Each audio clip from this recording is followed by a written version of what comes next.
On this Tuesday, August the 4th, I greet you in the name of the Father, and of the Son, and of the Holy Spirit. I read an article a little while ago, something about the animators that work at Disney. And I think there's an application for us here at St. John's. The movie Frozen 2, when interviewed by someone, don't recall actually who that person was, they talked to the team members, the production team, and they said that the creative process, the production process is one that takes heart, soul, and humility. The goal, the repeated phrase the interviewer said, he heard it over and over and over again, was whatever makes the story better. A commitment to the story. Everyone's goal, the story. Everyone's purpose, the story. All people resources, all financial resources poured into the story. And the team, when asked about the directors, it was simple. They trust them. They trust them to make the best decisions. That's pretty amazing. Commitment to mission. Here at St. John's Evangelical Lutheran Church, the mission is God's mission. To be a part of that work of reconciling all people to God and to set people free, where we want all people to be welcome. And we know that that's never going to happen unless we include them in the process, because we need their help for all people to be welcome in this congregation.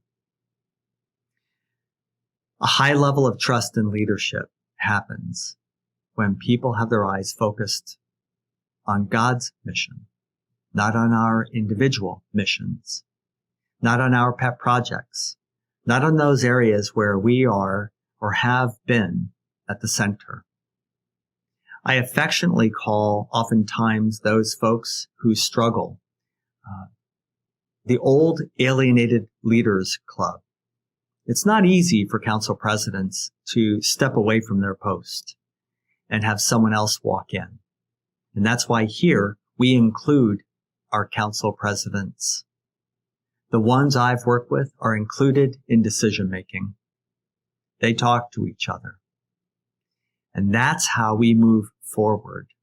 It's not one person's position. It's a position that they hold loosely for a time. I too. It's not a permanent position for me to be your pastor. I hold the position loosely, lightly, tenderly. I count it as a privilege to be one who has at this particular time in our timeline here at St. John's, I have the blessing of helping the possibility of a congregation to understand how a culture of no needs to change to become a culture embracing yes. The culture of no, the behaviors, the norms, the practices, the policies.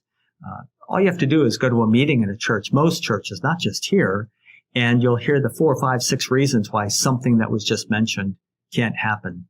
I can tell you that that person who just put a creative idea on the table is probably never going to speak up again. And here, more than any place I've ever served, that's what I've heard. Some idea put before the group, when it's shot down, they've said to me, and they've said publicly, I'm never going to contribute again. That's the first indication of a culture of no. We're seeing shifts in that, not only here at St. John's, but we're seeing it in the community. We're seeing it here because the DNA is changing. We're not looking at things as scarce any longer. We're looking at the fact that we are a congregation of abundance. We have people and financial resources better than the average congregation. We're looking at a decentralized hierarchy, breaking the barriers of committees and teams and organizational structures down so that we can embrace the creativity found in holy chaos. That's where you see emergence. You see what happened with Come to the Table. That certainly didn't come through any kind of planning session. It emerged.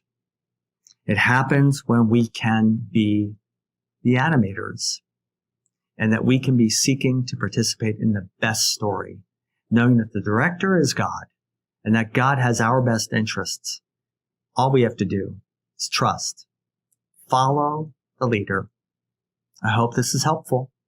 And I hope that as you see leaders here at St. John's and other places, everybody knows it.